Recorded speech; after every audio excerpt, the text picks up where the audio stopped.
Hello everyone, welcome back to my channel English and GK with Sunita ma'am. और आज मैं आप लोगों के लिए लेके आई हूँ वो to the west wind written by PB Shelley के थ्रू। जो हमने पोएम स्टार्ट कर रखी थी उसका फर्स्ट और सेकंड कैंटोन हमने कर लिया था और आज हम करेंगे थर्ड कैंटोन से।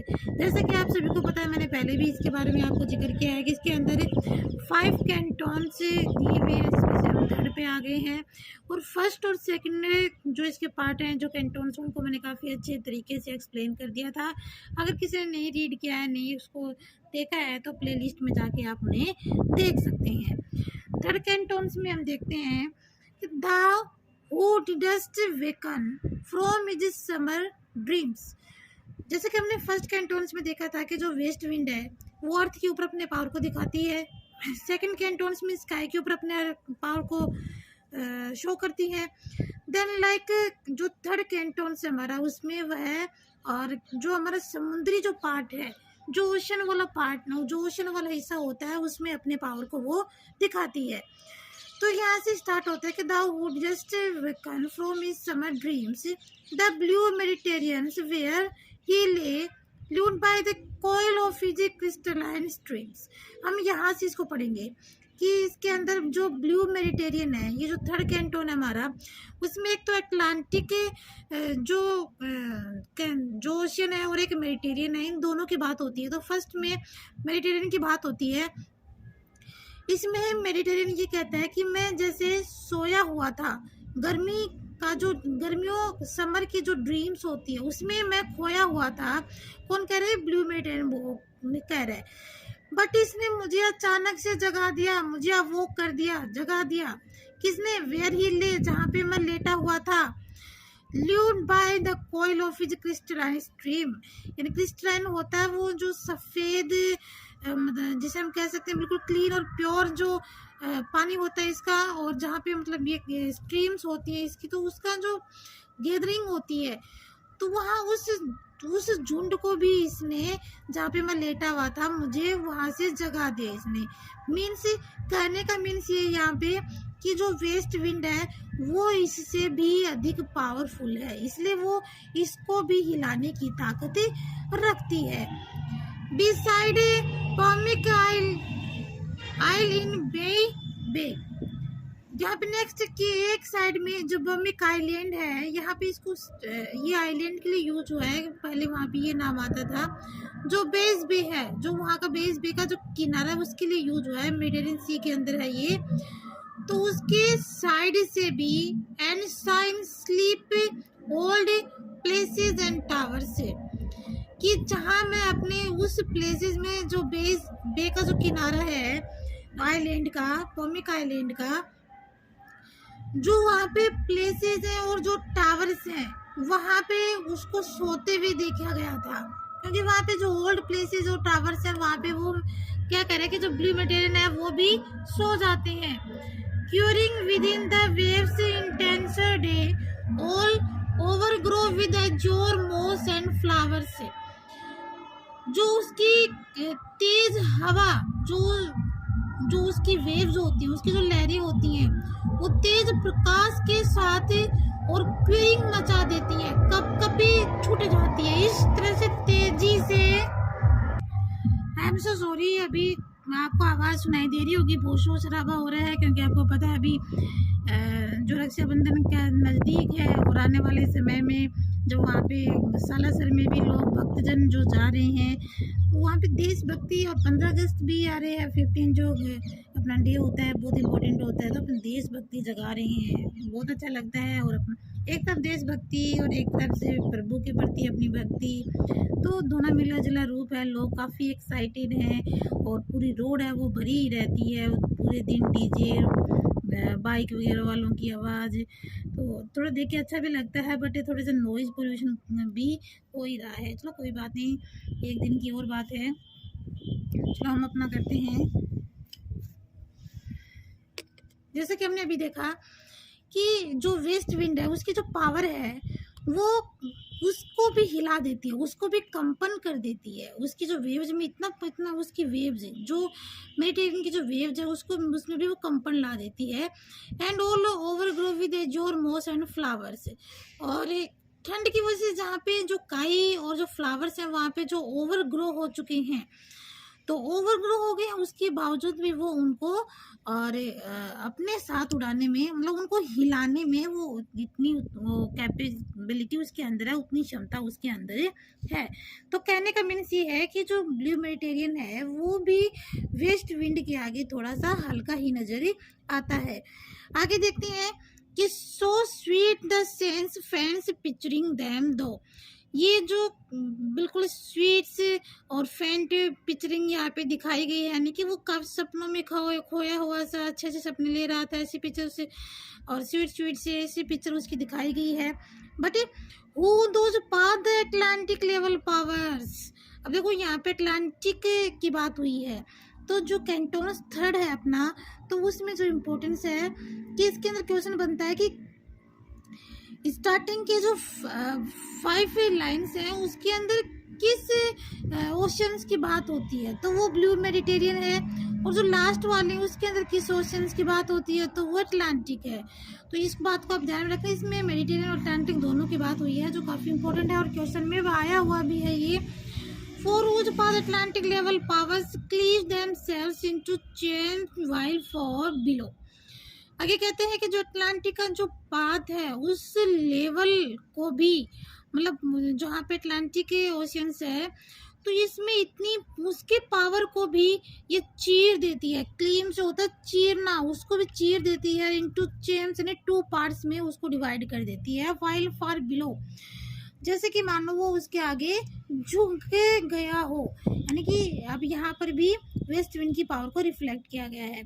सी blooms and the oozy woods which wear, और जिसकी वजह से जो सी ब्लूम्स हैं, यानी उसके अंदर जो फ्लावर्स जो अपनी खुशबू बिखेरती हैं और जो प्लांट्स के ऊपर आ जाती हैं, एंड ओजी वुड्स, और जो ओशन प्लांट्स है, यानी कि उसके नीचे वाले लेवल में जो फ्लावर खिले हुए हैं और ओशन जो प्लांट्स है, विच वियर, वो ऐसे लगता है मानो एक वो उनको पहना हुआ हो, जैसे हम किसी चीज़ को पहनते हैं तो वो कवरिंग कर लेते हैं, उसी तरह से उसने उसको कवर किया हुआ है।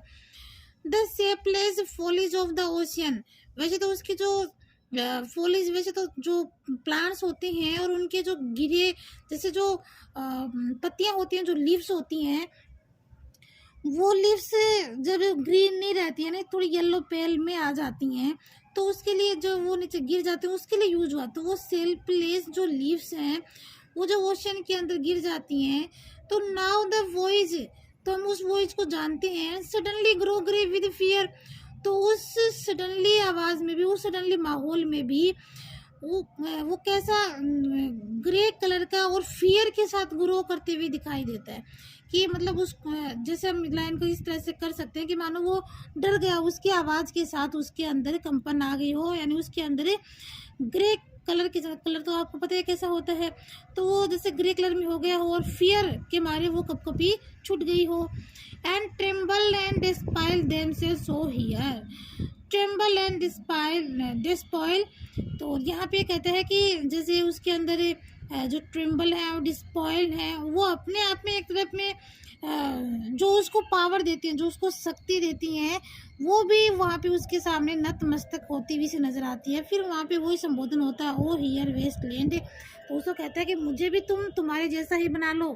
देखो 4th में इसको देखेंगे, ये हमारा 3rd पार्ट हुआ है, आगे 4th पार्ट देखते हैं।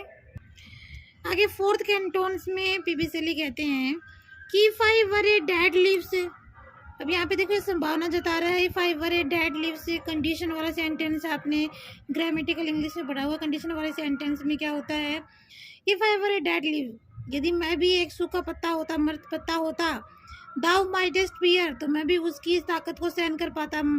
माई टेस्ट क्या होता है, ताकत, power. If I were a swift cloud to fly with the, यदि मैं भी एक स्विफ्ट क्लाउड होता, तेज दौड़ने वाला बादल होता, तो मैं भी उसके साथ उड़ पाता। I wave to paint beneath by thy powers and share, यदि मैं एक लहर होता, यदि लहर रूप में भी मैं होता तो मैं उसके साथ, उसके पावर के साथ मैं उस नीचे नीचे उसके साथ चल पाता। तो आप देख सकते हैं किस तरह से संभावना व्यक्त कर रहा है।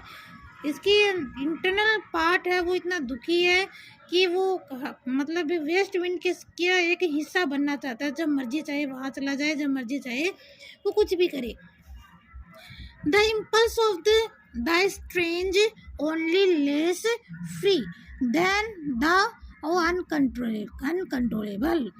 इम्पल्स ऑफ द स्ट्रेंज, अजीब है कि जो मतलब ये कह रहा है कि जो तुम्हारी ताकत है, जो तुम्हारा पावर है और जो तुम हो, ओनली लेस फ्री, मतलब केवल उसी तरीके से जैसे तुम हो मैं भी उसी तरीके से। तुम्हारा अजीब है कि जिस तरह से तुम फ्री हो मैं भी उसी तरीके से क्या होना चाहता हूँ, फ्री होना चाहता हूँ। तो आगे फिर संबोधन कर रहा है, ओ अनकंट्रोलेबल की वेस्ट विंड, जो जिस तरह से तुम अनियंत्रित हो मुझे भी उसी तरह से अनियंत्रित होना है। If even I were as in my boyhood, जैसे मैं अपने बॉयहुड में, अपने बचपन में हुआ करता था। अब वो बड़ा हो गया है, अब वो यूथ से के बाद वाली जो स्टेज आती है उसमें आ गया है।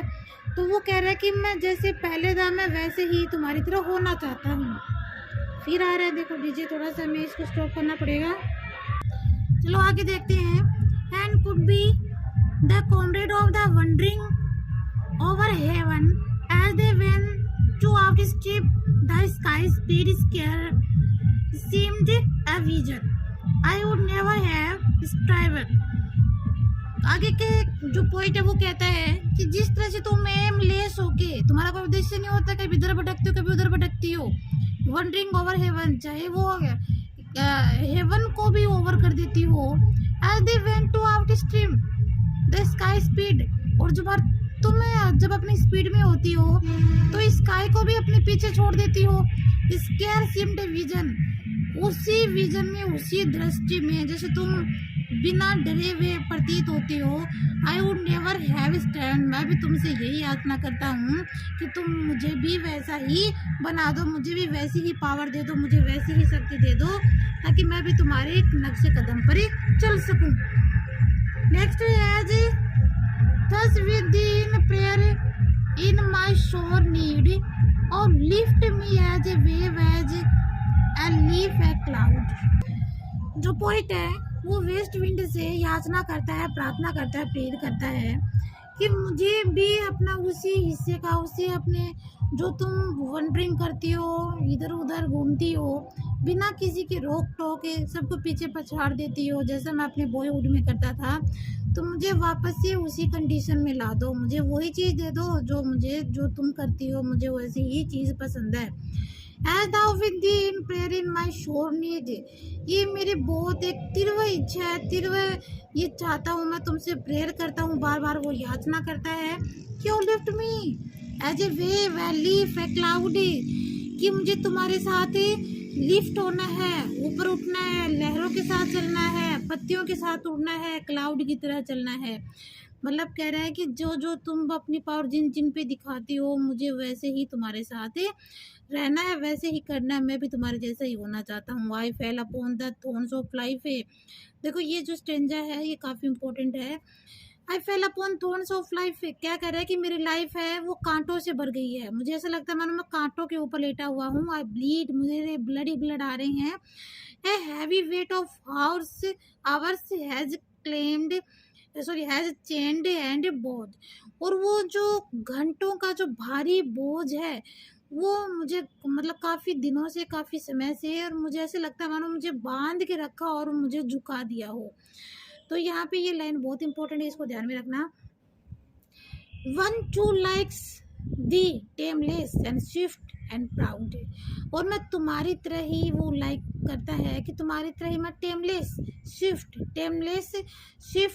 And proud. स्विफ्ट होता है तेज गति से, और प्राउड होता है मुझे अपने आप पे वो प्राउड हो कि मुझे वापस से वैसी ही कंडीशन बना दो जैसा मैं चाहता हूँ, जैसा मैं बॉयहुड में था, और जैसा कि आज तुम वो वेस्ट विंड बार बार उसको अपने बोझ को कम करना चाहता है। वो देखो कह रहा है कि मेरा जो यूथ है उसका यूथ ढल गया है, अब वो कहते हैं कि मैं अब जिम्मेदारियों से बोझ के तले दब गया हूँ, अब मैं अपना बचपन खो चुका हूँ और ये ऐसी ज़िंदगी मुझे नहीं जीनी है। मुझे तुम्हारी जैसी ज़िंदगी जीनी है जो फ्री हो, किसी के कंट्रोल में ना हो। ऐसी ज़िंदगी वो जीना चाहता है। तो ऐसी ज़िंदगी तो आई थिंक सभी जीना चाहते हैं, बोझ के लिए तो कोई नहीं दबना चाहता है, पर फिर भी हो ही जाता है। Make me die, liar even as the forest is. What if my leaves are falling like its own? कह रहे कि जैसे फॉरेस्ट के अंदर से गुजरती हो, जैसे फॉरेस्ट होता है तो वहाँ पे जैसे गुजरती हो तो उसकी आवाज़ एक वाद्य यंत्र जैसी होती है। जैसे तुम कहीं से भी गुजरोगी या फॉरेस्ट में तो वहाँ पे पेड़ पौधे, पत्तियाँ, ब्रांच वगैरह सब होते हैं, लीव्स होती हैं। तो जब हवा उनको छूती है तो वहाँ से एक आवाज़ आती है, वो ऐसे लगता है मानो वाद्य यंत्र, कोई बजाने वाला कोई यंत्र हो, ऐसी एक टोन वहाँ से निकलती है।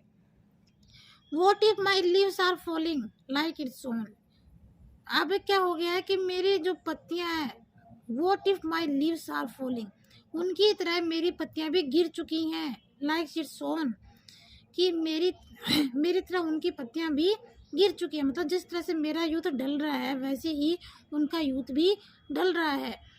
The tumult of thy mighty harmonies, जिस तरह से जब कोई ताकतवर संगीत, जब कोई ऐसी आवाज़ जो काफ़ी पावरफुल हो और उसकी जो गूंज होती है, टमेल्ट मीन्स होता किसी जो कोलाहल या कोई गूंज जैसी जो पावरफुल आवाज़ होती है, और यहाँ पे जो ये संगीत से रिलेटिव है तो will taken from both a deep, तो वो जो आवाज़ होती है वो काफ़ी डीप होती है, गहराई तक जाने वाली होती है। एंड ऑटोमेनल ट्यून, और उसकी जो ट्यून निकलती है स्वीट थ्रो इन सैडनेस, वो स्वीटनेस होते हुए भी काफ़ी दुख देने वाली होती है। सो बी दाव, एक मिनट, बी दाव स्प्रिट फायर्स, और इसी तरह से जो तुम्हारी आत्मा है वो भी फायर्स, मतलब जिस तरह से ये फायर्स वर्ड पढ़ भी आया है तो जिसके अंदर एक वो क्या होती है, जो अनकंट्रोलेबल एक आग होती है, किसी को तेजी से काम करने वाली, फायर से बिल्कुल पावरफुल। तो वो जो तुम्हारी आत्मा है वो फायर्स है। एंड जैसे मतलब उस आत्मा में एक वो क्रोध भरा पड़ा है। माई स्पिरिट, उसी तरह से मेरी जो आत्मा है, बी दाउ मी इम्पेट्रस वन, वो भी अनियंत्रित होना चाहती है। तुम्हारी तरह मेरी आत्मा भी क्या है, अनियंत्रित। ड्राइव माई डेड थॉट से, वो मेरे मरे हुए विचारों को उड़ा ले जाए, अनियंत्रित होके मेरे मरे विचारों को उड़ाना चाहती है। तो मैं भी यही चाहता हूँ, मैं भी नहीं जीना चाहता इस तरह से। ओवर द यूनिवर्स, इस पूरे ब्रह्मांड के ऊपर, कि मेरी जो दकियानुसी या फिर इस समाज के अंदर जो दकियानुसी सोच है, जो थॉट है, जो परंपरागत जो चीज़ें हैं जो हमें रोकती हैं, बंदिश लगाती हैं, उन सब चीज़ों को, डेड थॉट्स को क्या करे, ये जो हवा है उनको उड़ा ले जाए, अपने साथ ड्राइव कर ले। Like withered leaves to quicken a new birth, और अपनी नई पत्तियों की तरह हमें एक नया बर्थ दे। जैसे नई पत्तियां आती हैं उसी तरह से जल्दी से जल्दी, अगर वो डेड जाएंगी तभी तो न्यू बर्थ होता है।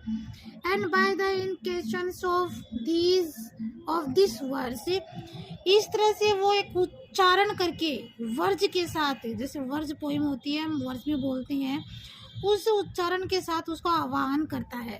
Scatter as far an extinguished hearth, और वो कहता है कि बिना एक्सटिंग्विश तो बुझा देना, जैसे हर्थ होता है चूल्हा, तो चूल्हे के अंदर जो राख होती है, उसके जो अंगारे होते हैं वो बिना बुझे हुए, और स्कैटर्स कहते हैं फैलते रहते, उसी तरह से my words among may kind, तो मैं चाहता हूँ मेरे शब्द लोगों के बीच में फैलें, उसी तरह से वो अपना जलवा दिखाएं। जैसे कि एक चूल्हे के अंदर जो बिना बुझे हुए जो राख और जो अंगारे होते हैं, उनकी जो ज़रूरत होती है, उनकी जो इम्पोर्टेंस होती है, उसी तरह से मेरे शब्द भी लोगों के बीच में स्कैटर्स कर दो, फैला दो।